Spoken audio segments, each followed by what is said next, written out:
Welcome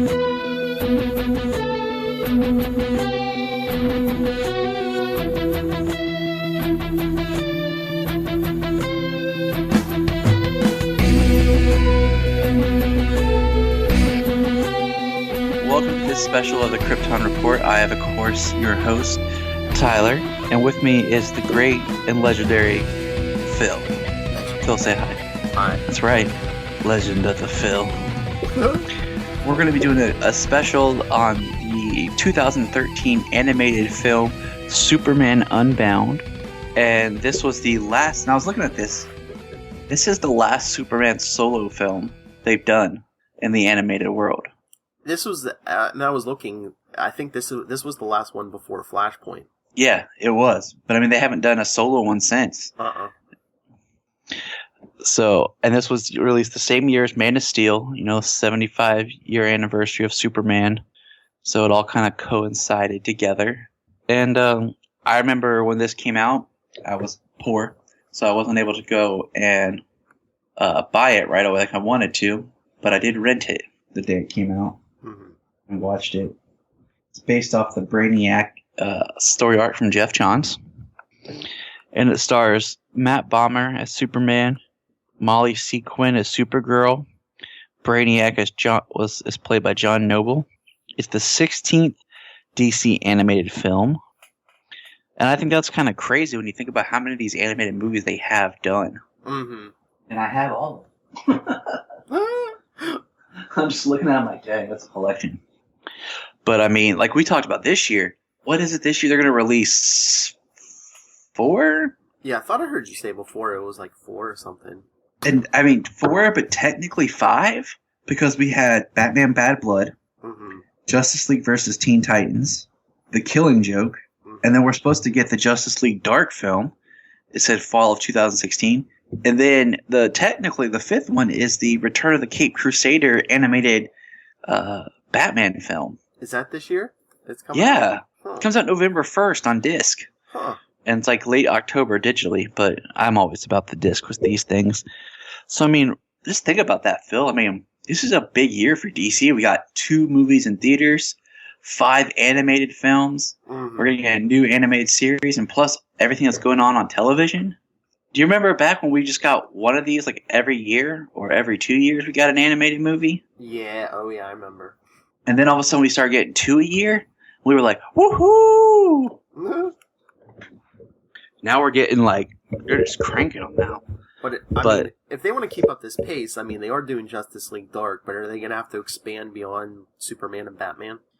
I mean, can we go back around since they've kind of built this animated canon? Because it seems like what they've been doing is they release 1 or 2 that are tied to the continuation story, and then they release 1 based off a graphic novel, or 1 that's an original piece.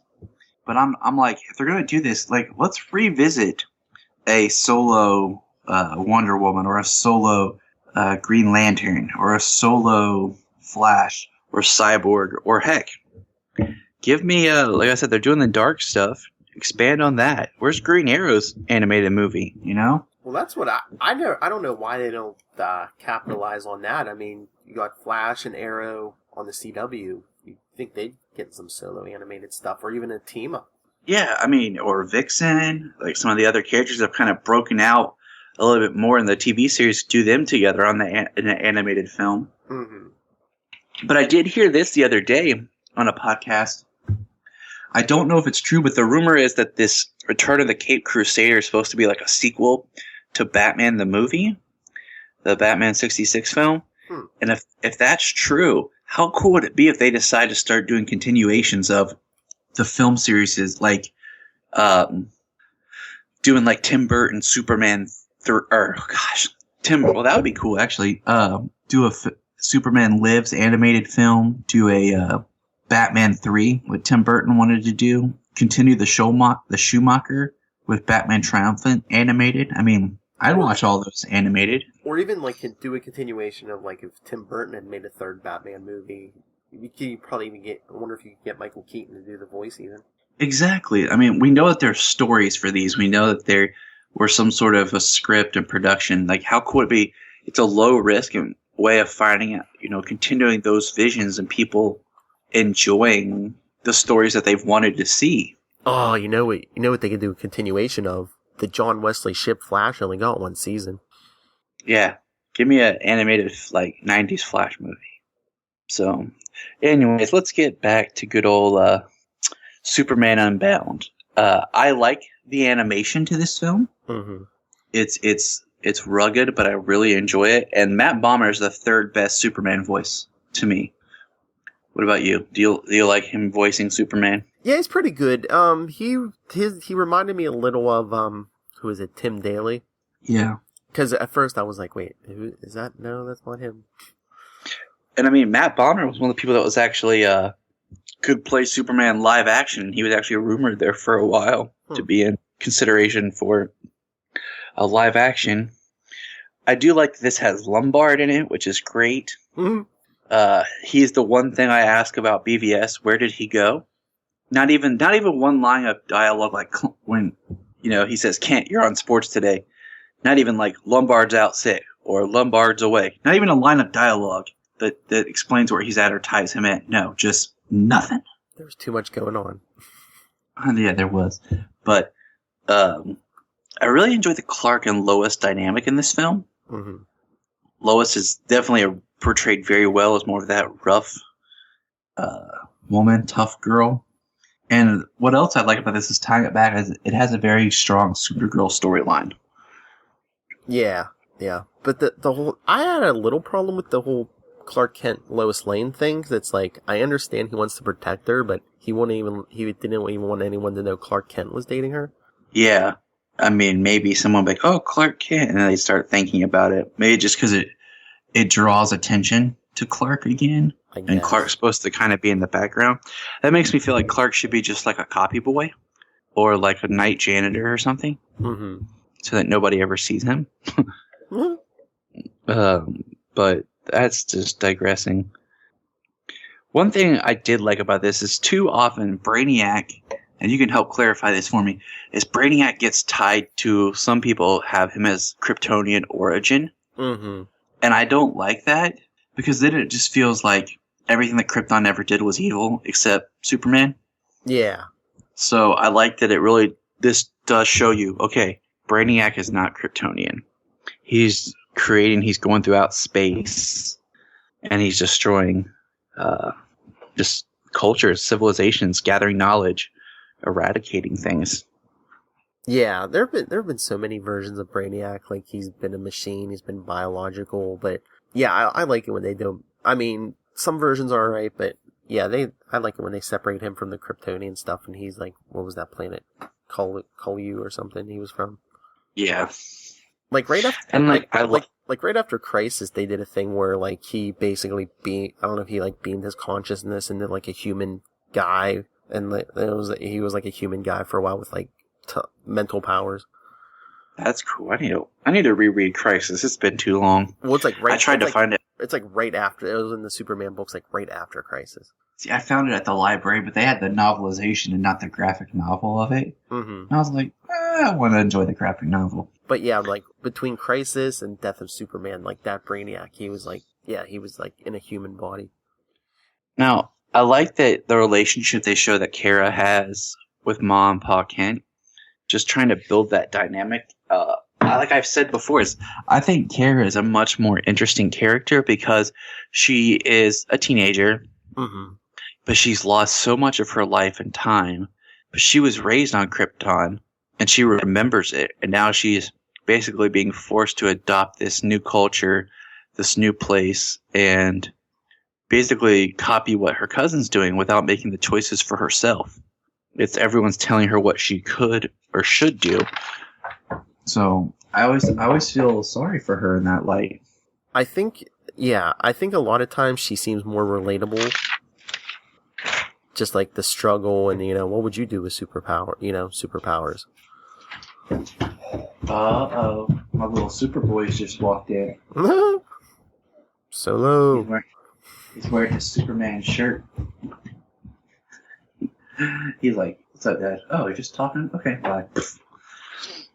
It's like, he's like, yeah, Dad, gotta go get breakfast. I love that Jimmy has that crush on Supergirl. Like, I just think that's always one of the best. Like, little dynamics is like Superman's best pal and friend now has a crush on his cousin. He's like, hold on there, buddy. I know we're friends, but there's a line, Jimmy. And that's one of the things I'm waiting to see play out in Supergirl TV series. He's going, you what? You like my cousin? Yeah, sorry, Jimmy. You know I can burn you alive, right? But it's like, can you blame him? I mean, she's like the perfect package. She's good looking, she has a good personality, and she can lift a bus with one hand. For real. That's all I'm going to say. For real. But I like that in this, we get to meet the city of Kandor that Brainiac has, in which has Kara's parents. And it's neat that Clark gets to meet his aunt and uncle. And the first thing they say is, you look just like your father. Which is awesome. Which brings me back to another one of my pet peeves is every comic story, and even the animated series, establishes that Jor-El and Kal-El look strikingly similar. Mm-hmm. But they never cast actors to look like each other. Even Solomon is outraged by it. Yeah, he's but like, I mean, it's a Russell Crowe does not look like Henry Cavill. Marlon Brando does not look like Christopher Reeve. Yeah, but one, it's harder to do that in live action animation. You can just draw them to look similar. But with the Superman movies, I mean, just look, the Christopher Reeve ones, you had Marlon Brando, and in the newest, in Man of Steel, you had Russell Crowe. So basically, I guess they figured they would rather have like a big name actor than someone who just looks, someone we might not know who looks similar. I always said that with Man of Steel, it should have been John Hamm. John Hamm should have been Jor-El. But, I'll just keep saying that forever. Anyways, I really like the story of just how strong Kara gets depicted. Mm-hmm. And she starts to come into her own. And the idea, like towards the end, where Clark and Kara are able to free Kandor and basically try to create New Krypton. Mm-hmm. Like, I would have liked to have seen that as a film. The animated film of New Krypton. What about you? Yeah, I mean, you could do it like a whole like mini series, like a couple different part 1, part 2, part 3. That's my big problem. My one big problem with these movies is I don't know why, if they think they're too short. All these movies are around 75, 76 minutes. Yep. And give us a good hour and a half. And I'm like, why are they short? Yeah, give us at least 90 minutes. Why are they so short? I'm like, I could see if they were saying, it's for, kids have short attention spans, but most of these movies are PG-13 these days. Yeah, most of these are the ones that are made for adults. They make the Batman Unlimited, and I have a Justice League like Out of Time or something that are made more for kids. So these are made more for the teen, adult audiences and everything like that. But give me some more story. Give me some more to it than just the quickness that we have. Because there's a lot more to just kind of create. Like the part where they crash on Earth and Brainiac like gets out and he starts experiencing everything. He's like freaking out because just trying to bring in that attention. Mm-hmm. He starts noticing everything, and another thing was like the thing about Superman that always was kind of interesting to me was when they depict him having powers on other planets, and I'm like, I don't know if he would have powers on other planets because of the whole red sun, yellow sun atmosphere thing. So that's always a very interesting way they do things. As long as it's a yellow sun, because I'm guessing. Isn't a yellow sun younger than a red sun? So yes, I'm guessing if the sun, maybe it doesn't matter as long as like a star is young enough, he can absorb powers from it. But if the star is too depleted, it's not going to give him powers. I guess it's all pseudoscience. Well, yeah, I mean, especially since they created most of the rules in 1938. That had to be constantly revamped and redone and. All that fun stuff. Mm-hmm. But I don't know. I really like this movie. Each time I watch it, I enjoy it more. Mm-hmm. It was the last solo Superman effort. And they haven't done as many solo Superman films as they've done Batman. But they have done quite a few of them. Mm-hmm. Well, I wish the name had been better, though. Yeah, I was like, Unbound. Should have been like Superman Brainiac or something. Yeah, like Superman, Supergirl. Or like Superman vs. Brainiac. Since that's the only thing that DC can title anything as something versus something. Superman, Supergirl v. Brainiac. Like Assault on Arkham should have been Batman vs. Suicide Squad. Yeah, although I don't know if Batman's name should have really been in that. It wasn't. It was just a marketing thing, just to kind of people. Oh, Batman. Yeah, it was like the live action movie. He was in the animation, maybe a little more than the live action movie, but yeah, it was basically the same. They just would have said, like, if they would have said Batman Suicide Squad or something like that, or the Suicide Squad, and then just it has Batman in it, but the marketing, the titles for a lot of these movies have been off, like Batman vs. Robin, Justice League vs. Teen Titans. Yeah, but you were saying this was the last solo Superman story. We don't even get a lot of solo Batman stories anymore because every movie he's either with Damian and Nightwing or he's with the Justice League. True. I mean, and I'm not complaining. I mean, I enjoy the Bat family stuff, and I like I said, the continuity of the films. But I like that they're in a groove where they can give me like 2 continuity films a year and then 2 Elseworlds tales. Mm-hmm. Like I would be fine with like an original idea and one based off a graphic novel. That's fine because it's cool to see them come to life. You know, just like what do you call it? The New Frontier. But what would you rate Superman Unbound? Out of 5. Out of 5. I would say probably. I don't know. Probably somewhere between 4 and 4.5. I'm right there with you. There's a lot that I like to it. I think it's a very good, solid Superman film. And I'm trying to remember what was before this, which movie was before this, but I'm thinking this followed right after the double feature of the Dark Knight Returns. Okay, because I was gonna say this animation style. It seems like this might have been the beginnings of what they're doing now. They did Dark Knight Returns, Superman Unbound, and then they did Flashpoint. And that technically was the end. Technically, it's the beginning of their animated collective. Because if you think about it, at the very end, the animation style and everything is kind of New 52-ish. But then with the next film, which is Justice League War, is when they have the same actors pretty much and the same animation that they carry over now through each film. Yeah. It almost seems like the animation in this, they were kind of like feeling stuff out and saying, okay, what do we, once we hit New 52, what do we want to keep from this? What do we want to not use? And I'm waiting to see if they do something with Rebirth. Like, I think that could be a real... Yeah, if they would do that as an animated film. But we're probably going to be waiting a while on that because they haven't revealed, everything behind Rebirth yet. The whole Dr. Manhattan thing and... Exactly. I mean, I feel like what they're doing now is every year, basically, they give us like 2 animated films, and then we get to Comic-Con, and they announce the next 4, and then that are already in production. So it's not like we're waiting that long. We get to know what's coming out when.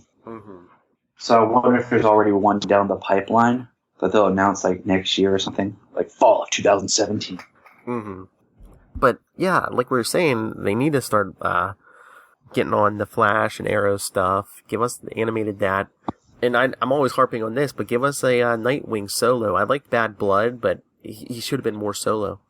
See, exactly. With Bad Blood doing as well as it had, you can spin off and do a Nightwing film. Like, let's expand the characters. I mean, when they did the solo Nightwing, the solo Wonder Woman, solo Green Lantern films, it was so early in these animated films, like, they didn't do as well. And I really liked the Wonder Woman film. There's a lot that I liked to Green Lantern First Flight, but I really enjoyed the Wonder Woman movie. I think it just came out at the wrong time, because it was the 3rd film they did. Yeah. They did Superman Doomsday, and then they did the Gotham Knights, which was just weird, and then Wonder Woman, Yeah, but and it just kind of got lost in the shuffle. I mean, one of my favorites is Under the Red Hood. Oh yeah, that's the best. Mm-hmm. And once again, that one's based off a graphic novel. Mm-hmm. It's a reimagining of a graphic novel, which works. I like it better than the actual book. Yeah, but that's the thing. Even if you don't give us a Nightwing solo, give us like a Robin movie with just Dick and Damian, and you bring in Red Hood and Red Robin. That's what I want in comics too. Give us like a Robin book with just the four of them, even if they take turns. Even if it's like a short story arc. Mm-hmm. Phil and I could talk forever, people. That's probably why we talk so often. I'm sitting here in my fortress recording. Phil's in his cave, which I've seen his cave. So there's always plenty of stuff to inspire us and continue conversation. Yep. Anything else you want to add to the end here, Phil, before we go about the rest of our day? I don't think so. Like I said, I enjoyed this. I was telling you the other day, like I hadn't watched this in a while, and I'd forgotten a lot of it. So I watched it real quick last night, and yeah, I forgot how good this was. I hadn't watched it in a while until I decided to watch it a while back, because I remember how prominent Supergirl was in it, and I was like, I wanted to revisit it and talk about it. Mm-hmm. And just it's a high recommend for the animated films, because it does stand on its own, which makes it nice. Solomon enjoyed watching it with me. He's like, Daddy, what are you doing? But all right, man. Well, how's your little Robin? Luca's good. They're about to have a Robin and Superboy about to meet up here soon. That's right. Yeah. Oh, Luca's been into the CW stuff, because we just got Legends of Tomorrow season 1 the other day, and he's all about it. All about Captain Cold. Would you like to share your adventure of trying to find that on Blu-ray? Because I think it's hilarious. Well, usually we go down to Target or Walmart, and neither one of them had it on Blu-ray. Target had like 2 or 3 copies on DVD. That was it. And I don't think Walmart had any copies. I was like, what, they don't think it's going to sell? I said it's 2016. I understand if you download digital or whatever, you don't get the Blu-ray, but don't you think on the first day of release, they should have, it all available? Yeah, I agree. I mean, like, I had to make my list for Black Friday, because that's usually when I buy everything. Mm-hmm. And I'm like, I'm going to continue to buy Arrow on DVD, mm-hmm. just because I have the first 3 seasons on DVD, yes. And I'm kind of like a purist in that. But I have Flash on Blu-ray, so I'll buy Flash Season 2 on Blu-ray, yeah. And I'll get Legends on Blu-ray. And it's kind of like how I just recently started buying all these DC animated movies on Blu-ray. Mm-hmm. And I know they've re-released some of the older ones on Blu-ray, and I'm like, for right now, I have them, Blu-ray and DVD, but eventually maybe I'll have to have them just straight. But I mean, yeah, I understand everybody doesn't get the disc; they like to, download it. But all these stores say, "Oh, why is the internet beating us so badly?" Well, that's the reason. Yeah, it's the reason is they don't have them. It's not like it's an old movie I'm walking in looking for. It just came out that day, that yes. week. So that's what kills me is they talk about why are we getting beat? Well, maybe because I go into the store to look for something and you don't have it. And then I'm like, where else am I going to buy it? Well, I guess I just have to go online. Like, I am not a fan of dump bins. Like at Walmart. Oh, I hate digging through those. If I find one and I'm like, oh, I want to look for a movie. Do you guys have this? I don't know. Like, do you guys don't have any kind of inventory? No. All right, I'm going somewhere else. All right, well, I got to get out of here because Superboy is getting agitated and he's about ready to fly up and knock some stuff off the shelf. So. All right, man, you take care. I'll talk with you later. Okay. And all of us fans out there, they know how to reach you, right? I would hope so. NightwingPDP@gmail.com or Twitter's @NightwingPDP. All right, hit Phil up for any comic book knowledge because the man is a walking encyclopedia. And you're probably hearing this on. I was gonna say you're probably hearing this on here, but check out me, Tyler, and all our friends on the upcoming Legends of DC podcast this fall. All right, I'll talk to you later. All right. All right, bye.